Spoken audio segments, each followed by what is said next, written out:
Hey guys, can you see me? Can you hear me? Hello, hi. It's me back again here. Good evening, Sagata.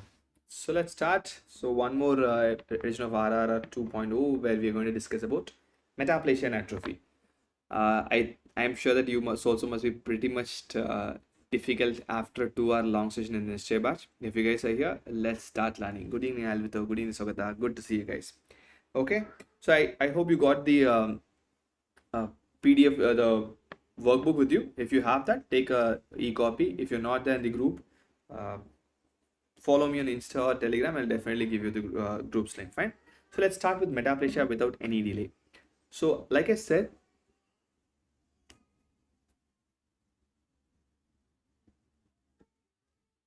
sure, sir. I'll definitely ask the team to have a look into it. Fine. Hello, Sunny. Good evening. So, like I said in the previous class, meta means change, right? So, metaplasia just literally means it's a change in the growth. That's what metaplasia's literal translation is, right? This is a definition from the Robbins book. It's a reversible process. Can I say that every cellular adaptation is a reversible process? Is that statement right? Good evening, Garima. I'm great. Hope you're doing great as well. Yes, every cellular adaptation is a reversible process. So is metaplasia. Metaplasia undoubtedly is a reversible process where one differentiated cell type, that's very important. When I say differentiated cell type, which cell here is differentiated? Is a stem cell differentiated or is a squamous epithelium differentiated? Squamous epithelium is differentiated and stem cell is definitely not differentiated, right? But a differentiated cell type, it can be epithelium or a mesenchyme. There are two types of metaplasia and it's replaced by another differentiated cell type, right? Good evening, Priyanka. Okay, that's the definition of metaplasia. Sorry, if you look at the mechanism of metaplasia, it's a typo, ignore it. It's obviously the mechanism of metaplasia, right?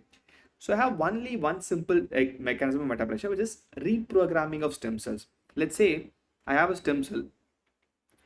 Let's assume this stem cell is a unipotent stem cell, which is going to give rise to only one epithelium, which is squamous epithelium, right? Which is going to give squamous epithelium. So this stem cell is wired for squamous epithelium production. So what I have to do here is, in order to produce metaplasia, right, I have to reprogram the stem cell. Reprogramming happens with cytokines, growth factors and everything to produce columnar epithelium. The stem cell was programmed to produce squamous epithelium. I have to reprogram to produce columnar epithelium. That's what is the mechanism of metaplasia, right? We have reprogramming of stem cells as the mechanism of metaplasia. I just gave an example of squamous to columnar.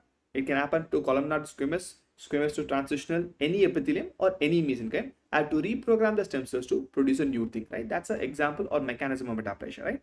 Let's have a quick few examples of metaplasia. Have you gone across Robbins? Did you read about any metaplasia? Any examples of metaplasia you guys know? It's fine, comment. If you're wrong, it's completely fine. That's our routine. If it's right or wrong, doesn't matter, we'll move forward. Have you heard about metaplasia occurs in Barrett's esophagus? Some of you might have heard. Okay, if not heard about metaplasia, fine. There are many examples of metaplasia.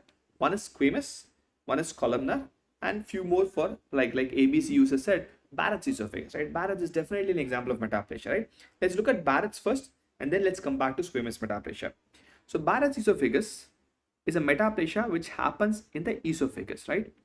Can anyone help me with saying that what is the lining epithelium of esophagus? Is it squamous, cuboidal, columnar? What is the lining epithelium of esophagus? It's a simple, it's a squamous epithelium, stratified squamous epithelium. That's a lining epithelium of esophagus, non-keratinized, right? Perfect. Okay. So what happens in Barrett's esophagus is when a person has a chronic GERD.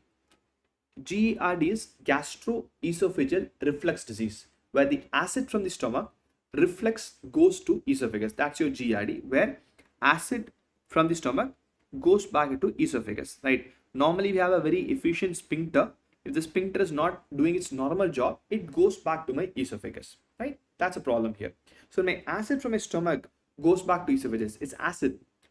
If you remember your first year, you must have read that gastric pH is somewhere around 1, right? Very, very, very acidic. If acid drops on your skin, what do you think will happen to your skin? Can I say it will burn? It will burn. The same thing happens to your esophagus, right? So what happens here is, once there's a GERD, definitely the acid will by default damage the esophagus. So if I have anything damaging, will my body adapt? it will adapt. That adaptation here is metaplasia. Now I have to be very, very strong to counteract an acid. How do you counteract acid? Go back to your chemistry. How do you counteract any acid in my body? When there's acid, I add base to it. When I mix base, automatically it will be neutralized. That's how you neutralize or counteract any acid production, right? So now I have to produce base. If I have to produce base, what should I produce? Keratin, mucin, protein. What should I produce? I just gave you three options. Tell me whatever it is.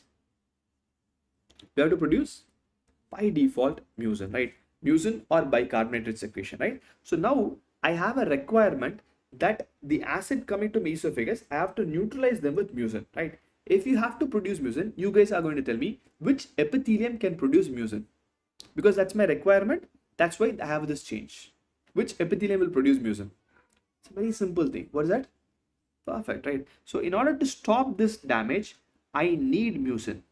There's a need for mucin, and the only epithelium which can produce mucin is columnar, right? So my body changes to columnar epithelium. That's what I call it as a columnar metaplasia. That's all. My stomach or GA epithelium, most of the GA epithelium, it becomes columnar and we call it a columnar metaplasia. This is simple about Barrett's esophagus, right? This is just a change. Now we know only this about Barrett's esophagus. I am going to extrapolate to patient. If you know a concept of a disease, you can imagine what the patient will present with. You can easily tell me how it looks in naked eye, that is gross examination. You can easily tell how it looks in microscopy also, right? Acid is coming to the esophagus. Will it be comfortable for the patient? Definitely not. What do you think will be the symptom of patient? If there's acid going to the esophagus and damaging and burning the esophagus, what will be the symptom? Symptom is simple, right? Symptomatology is something called heartburn. Some of you might have experienced it, right? A pain behind the chest wall, a retrosternal pain or a heartburn. Ulcer will not be a symptom, right, ABC user? Ulcer is a finding. I look at the esophagus, I can find an ulcer. A heartburn, a chest burn, burning sensation is a classical finding, right? So you have a heartburn, that's a symptom of Barrett's esophagus, right? Now, gross. So I need to diagnose Barrett's esophagus. For that, I need a biopsy, right? I need to put an endoscopy. Endoscope is a tube which goes into the mouth till your stomach. I'm going to put the tube. I'm going to see how it looks like, right? Before going to the endoscopic finding, this is how the endoscopic finding will be. Let's see a little bit of information about squamous and columnar epithelium. Squamous epithelium, columnar epithelium, which is stratified, squamous or columnar? Which do you think is stratified? Squamous or columnar? Squamous is stratified, right? So can I say squamous is like this? Multiple layers. Columnar is single layer, right? So now tell me, of these two epithelium, which sub-epithelium will be easily visible? Squamous or columnar?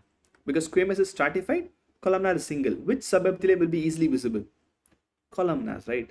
So can I say the sub-epithelial blood vessel of columnar epithelium will be more visible? It will be. So which epithelium do you think will be red in color? Squamous, columnar? It's a very simple question, right? Which epithelium will be red in color?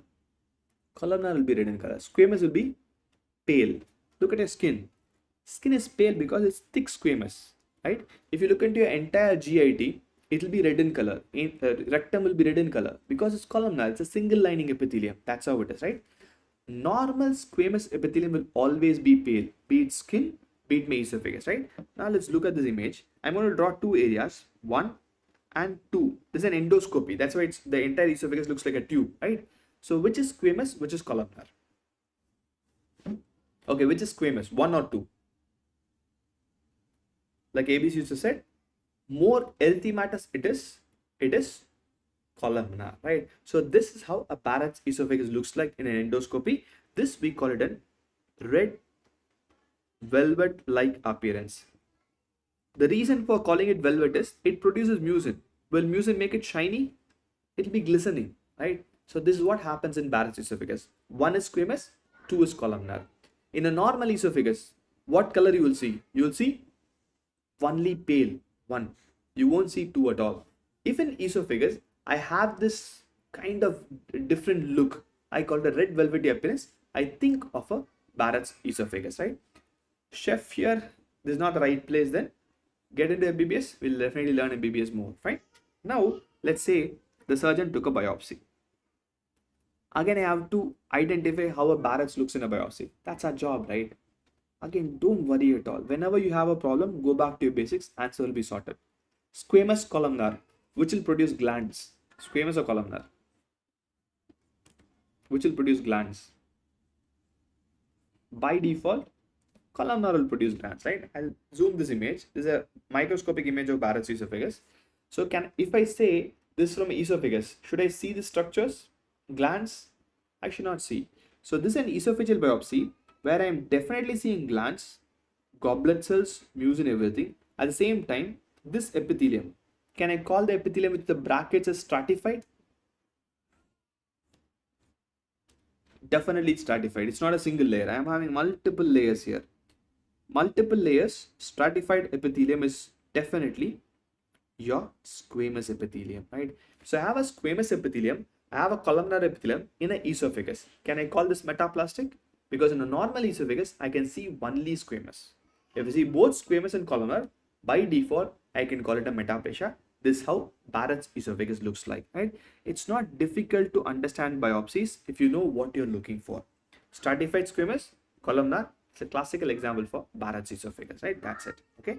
Now let's go back to one more example of metaplasia, which is also there in Robbins. Squamous metaplasia, okay? If you look at this metaplasia, this happens in your respiratory mucosa, right? Okay, so what is the normal lining of respiratory mucosa? What do you think is the normal lining of respiratory mucosa? I'm sure you guys know that. Normal lining?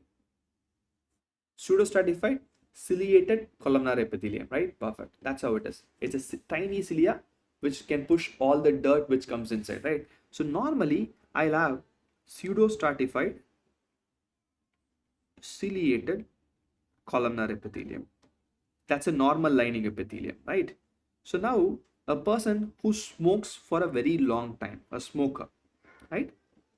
A smoker, can I say smoke, which is both heat and the bad particles, can it destroy the cilia?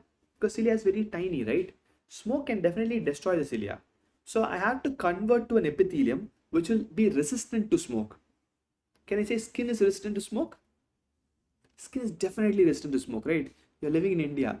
You have both heat from the sun as well as smoke from the pollution. Nothing happens to your skin, right? So skin is very, very, very resistant to smoke. So when a person smokes for a very long time, the ciliated columnar epithelium will be changed to a squamous epithelium. Can I call this a squamous metaplasia? By default, right?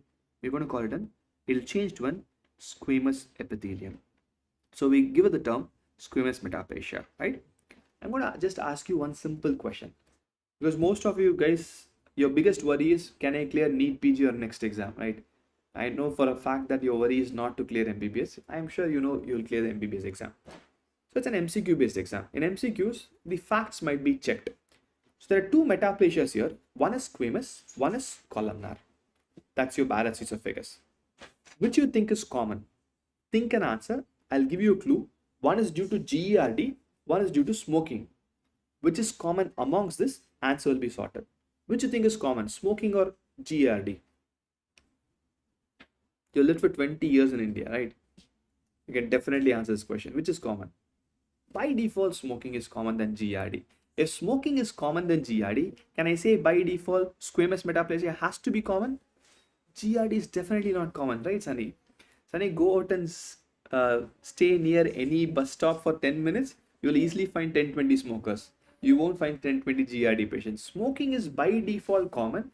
GERD is not that common because it's short-lived. It's not there for a longer time. But every smoker, once a smoker, always a smoker, right? They are there for a very long time. So by default, this is the most common metaplasia. When you have to remember most common, go for the etiology. Don't memorize facts. Because you've lived your life for 20 years, that's more than easy for you to know everything which is common here, right? Definitely squamous metaplasia due to smoking is much more common than GERD induced Barrett's esophagus, right? So there are two examples of epithelial metaplasia, right? I'll go to a few more examples. One for mesenchymal metaplasia. Yes, GERD, I can definitely take care of it with proton pump inhibitors like ABC said. Smoking, they don't consider smoking as a disease, so they'll never go to a doctor. It's fun, right? Yes, Sogada, you'll have the retrostomal pain in case of Barrett's esophagus. It's more of a burning pain than a stabbing pain. It's more of a burning sensation than a stabbing sensation, right? Okay, let's go to osseous metaplasia. So let's say a person underwent fracture. Okay, how many of you guys have had a fracture till now? If not, just go out, play, break bones. It's completely fine. It'll automatically heal. So when you had a fracture, the bone breaks. If you had a fracture, what's the first step you'll do? What's the first step? Any orthopedician, or if you look in the casualty, what's the first step you do for a fracture? We will immobilize it, right? Simple reason, because once I immobilize, it'll automatically heal faster. That's why we put the plaster of Paris cast and everything, right? So now my bone breaks. Can I say the growth factors which form the bone will go into the soft tissue? Is that possible? It is definitely possible, right? It's definitely possible. So my growth factors are going to diffuse into the muscle, fascia, everywhere. So what these growth factors will produce? Will it produce muscle, cartilage, or bone? They'll by default produce bone, right? So what happens is, in a fracture site, when there is less or no immobilization, because if I immobilize, nothing will happen. If I don't immobilize, the growth factors will diffuse into the soft tissue. Once the growth factors go into soft tissue, it will by default produce bone, because they are destined to produce bone. So I'll have a bone in soft tissue, a bone in the muscle area. So this bone in the muscle area, I'm going to give a term. It's actually is a misnomer. We call it myositis ossificans. We initially thought it's an inflammatory condition, but it's actually not an inflammatory condition. It's a metaplastic condition where muscle tissue has bone formation. We call it a myositic ossificans. Is also an example of metaplasia, but a mesenchymal metaplasia, right?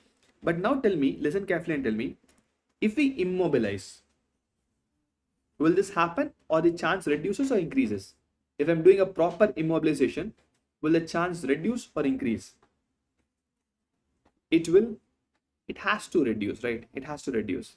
That's why, see, I'm not against traditional medicine. I'm not against any form of medicine. If I have evidence, we go for the evidence-based medicine. That's all. If you massage the area post-fracture, there is more chance of growth factor diffusing into the muscles than immobilization. All the traditional bone sitters, they put oil, they massage the area, and then they wrap it with something. That's wrong. When a bone is broken, the first step is don't massage, just immobilize. If you massage, more and more and more growth factors goes into the tissue, will produce myositis ossificans. That's why traditional medicine has a little bit of more chance of this compared to modern allopathic or evidence-based medicine. Fine. Let's go to vitamin A. That's a fourth example. You must have read vitamin A in your biochemistry. What is the function of vitamin A? What comes to your mind? Vitamin you must have read from your 11th, 12th, right? What is the function of vitamin A? I'm sure everyone is going to tell one answer. Vitamin A's function is not to help in vision. And I wanted to say that vitamin A's function is not to help in vision. That's one of the outcome of vitamin A. Vitamin A's function is maturation and differentiation, right? Okay, I'll tell you the night vision. You are right in night vision, but that's not the right function of vitamin A. Vitamin A helps in maturation and differentiation. That's the function of vitamin A, right? Okay. Why then we read night vision is vitamin A produces more specialized cells called as rods and cones. Can I say rods and cones are specialized epithelium? They are. They are specialized. That specialization or differentiation, vitamin A helps. So when vitamin A is not there, it's not specialized, so I'll have less rods and cones and the problem with night vision, right? Nyctalopia and everything, right? So now vitamin A's function is maturation and differentiation. Tell me, if there's less vitamin A, will this be altered, maturation, differentiation? Yes or no? By default, yes, right? If there is more vitamin A, will it be altered? it will be altered. So vitamin A alone, be it excess or deficiency, both excess or deficiency of vitamin A can cause metaplasia, because both will alter the differentiation. When the differentiation is altered, that was the definition of metaplasia. It's becoming something else, right? Now let's read back to something which you already know. You read about vitamin A deficiency in your first year, biochemistry, symptoms and signs? You must have, right? Perfect. Have you heard about something called white hot spots? White hot spots? Does it ring a bell? Right? Perfect. Sheikh, you must also read about white hot spots, right? White hot spot is nothing but a metaplastic epithelium, where keratinization happens in the conjunctival area, so it becomes more dry, because when it's keratinized, the mucous cells in the squamous epithelium will not function. That's all. Okay? Thank you, Shivam. Okay, so that's all. So vitamin A deficiency or excess, both of them will cause metaplasia. One of the best example of metaplasia in vitamin A is white hot spots. That's the best example of metaplasia. Fine. So both can cause metaplasia here. Fine. We have read about 4 examples of metaplasia. Right. Now the concern is long-term risk. Let's say the patient smoked. From normal, it became squamous metaplastic. If the patient is not stopping the smoking, right? Can I say it will become malignant? Is there a possibility for it to become malignant? It definitely is, right? Long-term risk of metaplasia, there is definitely a risk of malignancy. Not in myositis ossificans. It might not. Vitamin A deficiency, it might not, because I'll intervene. In myositis ossificans, it will stop. Fracture heals, the entire stimulus stops, right? But in most of the metaplasia, if it's persistent by default, there's an increased risk of cancer, because for the only reason I'm touching the stem cells. ABC user, vitamin A is not involved in almost every cell's maturation, but yes, it is involved in quite a few cells maturation. I might not say that immunity will be affected, because bone marrow, though it requires vitamin A, but vitamin A will not be zero, right? That is the reason I might have less WBCs, but not enough to cause a problem in immunity, because before that, eyes will come into the picture and we'll start treating the patient, right? There's a problem with vitamin A and WBC also. When we go to hematology, we'll definitely read that, fine? Okay, that's simple thing about metaplasia. Last but not the least of the cellular adaptation is atrophy. Atrophy is size. What does A mean? If something is written as A, what does it mean? A is absence, right? It's absent, right? So A is absent or reduced, right? Atrophy is a reduction in the size of the organ or tissue due to decrease in number of cell size and number. Remember it, it's both the size as well as the number, not just the size of the cell. Both can happen, fine? Remember this forever. The term atrophy is generally, most of the time, a gross terminology. I don't use the term atrophy for a microscopy. Generally, I use the term for gross. Can I say that in an adult, thymus will undergo atrophy? Is that term right? It is right, right? It's a gross finding. I look at naked eye, I'm not seeing thymus, it's atrophy. Let's leave thymus. In your first year, you're straight out of first year. Have you read about claw hand? The ulnar claw hand, radial claw hand? Have you read about that? You must have, right? ABC, I'll come to that for sure. You must have for sure, right? So when I say claw hand, if the ulnar nerve is undergoing palsy, can I say the hypothenar eminence will become flat? It will by default become flat. That also is an atrophy. It's a muscle atrophy here. Again, I look at the hypothenar eminence becoming flat with naked eye, not in microscopy. So atrophy is always a gross term used. It's not a microscopic term used, right? That's the first thing, right? Now let's come to ABC users question. Can't we use the term hypoplasia or aplasia? A very good question, right? Because atrophy, the predominant thing is this. This happens only if it is persistent. Like cancer formation in metaplasia. If it is persistent forever, the number of cells becomes down. but most of the time it's a size. That's why I use the term trophy and not plasia. Hypoplasia can be used when the number is the primary defect. Here, cell size is the primary defect. Fine, perfect. Element lesion, any nerve lesion, I'll have a loss of the muscle. All of them are atrophied only, and everything is a naked eye finding. Right? Let's look at the mechanism. There are two known mechanisms of atrophy, and like I said, if it's persistent, I have the third mechanism also. Which part, Sumit? Which part, Samajaya? Which part? Tell me, I'll definitely explain it. Okay. First is ubiquitin proteasome. Have you heard about this in biochemistry? When I have older proteins in the body, I'll have an ubiquitin tag, and proteasome will come and destroy it. Right? Now I have a cell this big, and I have a beautiful pink cytoplasm. Right? What's a cytoplasm made of? Protein. Right? Now I'm saying I have some random stimuli which is causing the ubiquitin proteasome pathway. It will destroy it. Which part in atrophy? Complete atrophy or any particular part, Sumit? So then my entire cell becomes smaller because the protein is being destroyed, right? So that's the reduction in cell size, right? With destruction of protein, the cytoplasm reduces, and when the cytoplasm reduces, the cell size also reduces. Sumit, what did you understand in atrophy? I'll repeat the rest. Okay, it reduces in size. Fine. Okay, tell me what we just started atrophy 2 minutes back. Tell me what you understood in atrophy.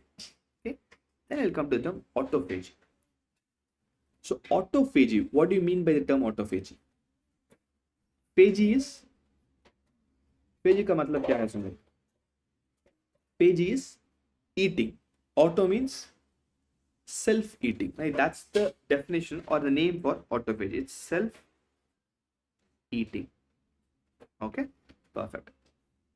Perfect. Again, going back to your first year, you must have read that there is an organelle which eats other organelles in my body or my cell. There are many organelles like mitochondria, Golgi, lysosomes, nucleus, multiple, right? Which organelle eats other organelles? Lysosome, right? Perfect, right? So autophagy means the lysosomes eat the excess proteins or excess organelles, everything. Okay, so there are two mechanisms in atrophy. One is ubiquitin will tag, destroy the protein. That's a different degradation. The other one is the lysosome eats the rest, right? So when the lysosome eats the rest, I just want to extrapolate this to one more finding. Let's say this is again a cell with lots of organelles and lots of proteins here, right? Now here, lysosome eats half of them. Just for an example, lysosome eats half of the organelles, half of the proteins, right? So what will happen to the size of the cell? Shrink or becomes big? By default, it will become smaller. Perfect. It will become smaller. This is atrophy. This is not difficult to understand. I'll extrapolate this to one more finding. So now my lysosome has eaten 5 mitochondria. Will it be able to throw the mitochondria outside, or the waste material will still stay inside? Inside or outside? It will still stay inside, right? Because lysosome is still in the cell. The cell is not dead yet. The cell is still there. The lysosome ate all the excess thing and is staying inside. Perfect. So can I say this broken material is a waste particle, but it's staying inside, right? Perfect. What is the color of waste particle or dead materials throughout the world? What is the color? If something I'm going to crush and throw it, it's a waste particle. What will be the color? Brown, right? That's a natural thing. Anything waste or any debris will become brown, right? So what happens is the lysosome will have the eaten cells debris. This cells debris will be stored inside as brown particles, and the brown particles are named as lipofuscin particles or lipofuscin pigments, right? So this lipofuscin will be seen. It's also finding seen in atrophy. It will not be seen in all atrophy because only when lysosomes involved, I will see lipofuscin. There's a lipofuscin pigment. There's a lipofuscin pigment seen there in a it's in the heart muscle. It's seen there in the heart muscle, right? So that's the mechanism of atrophy. Understood? Now I'll go to second term. ABC asked me, why don't I call it hypoplasia? The reason I don't call it hypoplasia or aplasia is here cell size reduction is a very late phenomenon. Early phenomena I won't have it. Late, last, at the end, there might be apoptosis as well. When apoptosis enters, there'll be reduction in the cell number also. But it'll happen very, very late, will not happen very early. I'll give you an example also why it happens very late. Fine. Okay. The three mechanisms of atrophy: ubiquitin proteasome mediated degradation, lysosome mediated autophagy or self-eating, and we have apoptosis at last. Okay. Few examples. Few physiological, few pathological. One of the biggest example for physiological is development, right? Embryogenesis or any development. I gave an example of thymus. It's a developmental thing, right? When you become old, it atrophy. Someone told thyroglossal cyst. Can I say thyroglossal cyst also will undergo atrophy over a period of time? Definitely, right? Thyroglossal tract, it's not just the tract, will undergo atrophy. There are many things which I don't have now. Web removal, that also is an example of atrophy or apoptosis, right? Do we have notochord? We don't have atrophy, right? The notochord can be removed. That's a part of atrophy. Your thyroglossal tract can be removed. That's a part of atrophy. There are many, many embryological remnant which I don't have in an adult life. All of them are atrophy, right? So this is physiological. It's completely fine. If they don't get removed, I might have some errors, right? Post childbirth, can I say a woman's uterus will shrink or it will still remain the same big uterus? It will shrink, right? The uterine size post childbirth will become smaller or the uterus will undergo atrophy. This will happen post childbirth by default because it cannot remain the same 36 months of gestation. It will definitely become normal by default, right? That also happens. This also is physiological. It became big also physiological, shrunk back to normal also physiological, right? Let's go to pathological. There are multiple examples for pathological atrophy. I want you to tell me what all is required for a cell to live. I have a muscle, just a muscle. Tell me what all is required for a muscle to live. Whatever comes to your mind.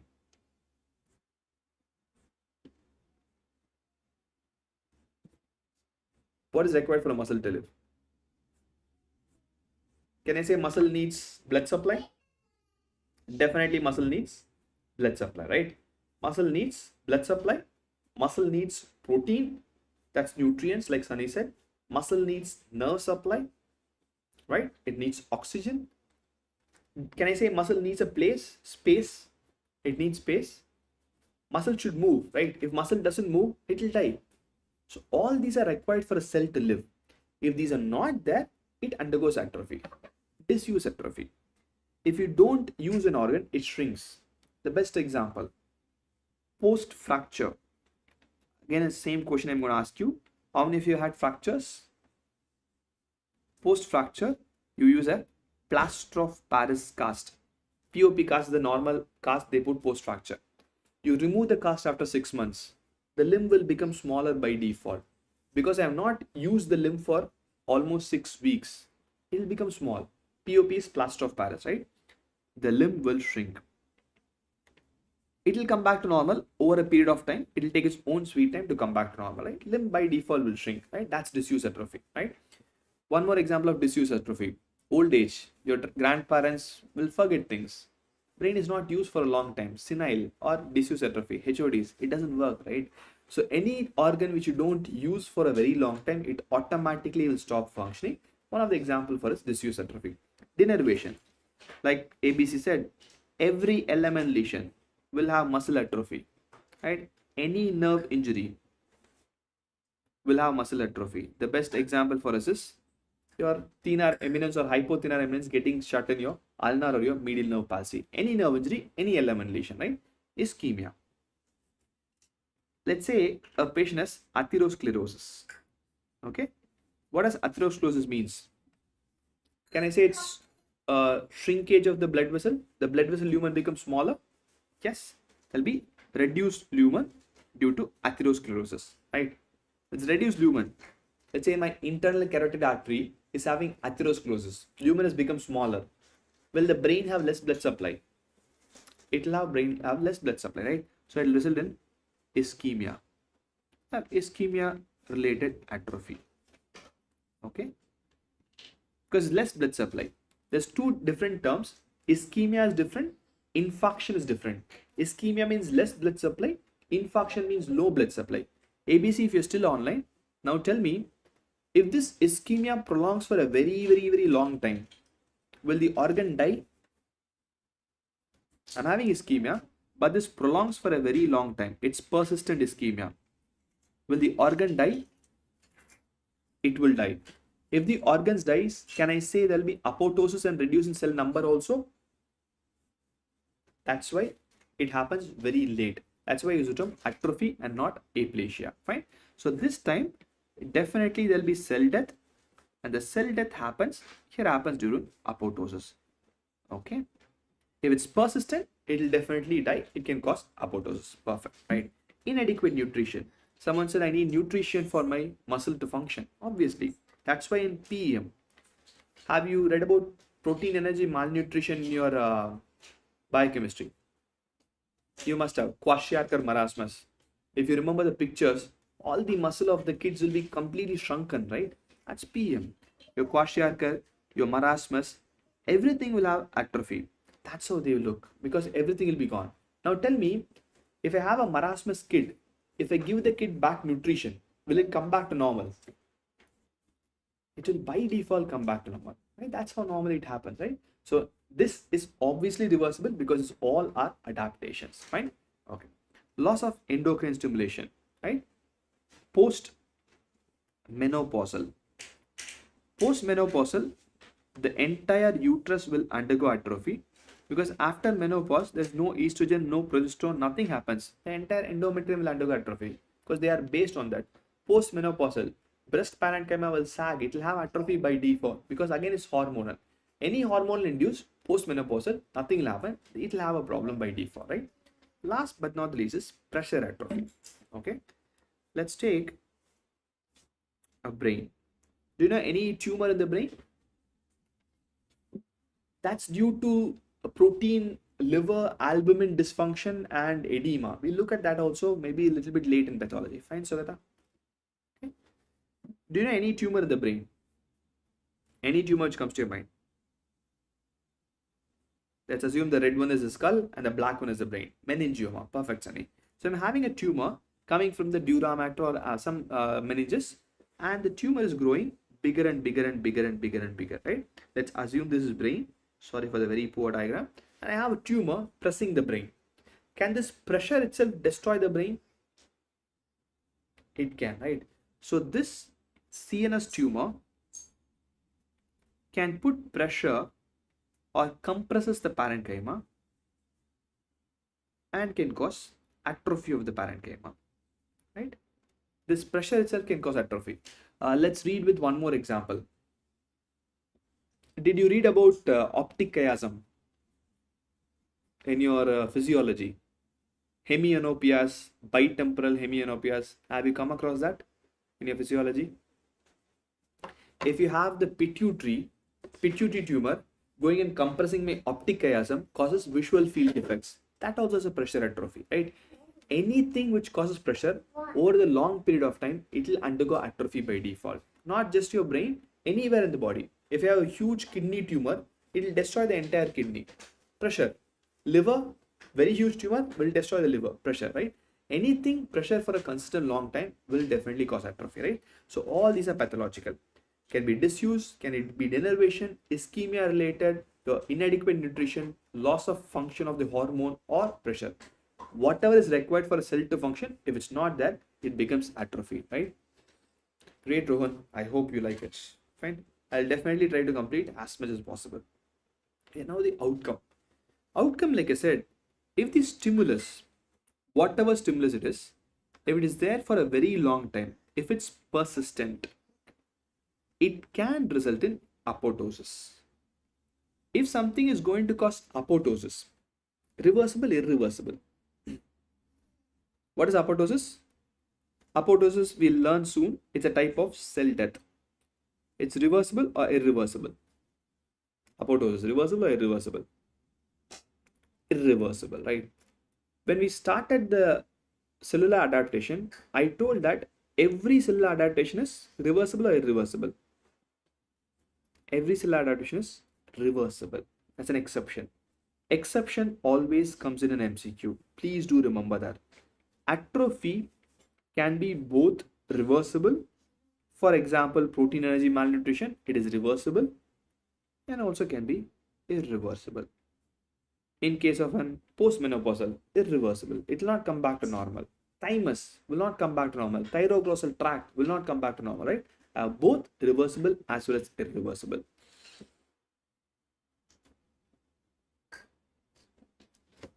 Okay, Mukul, a very good question.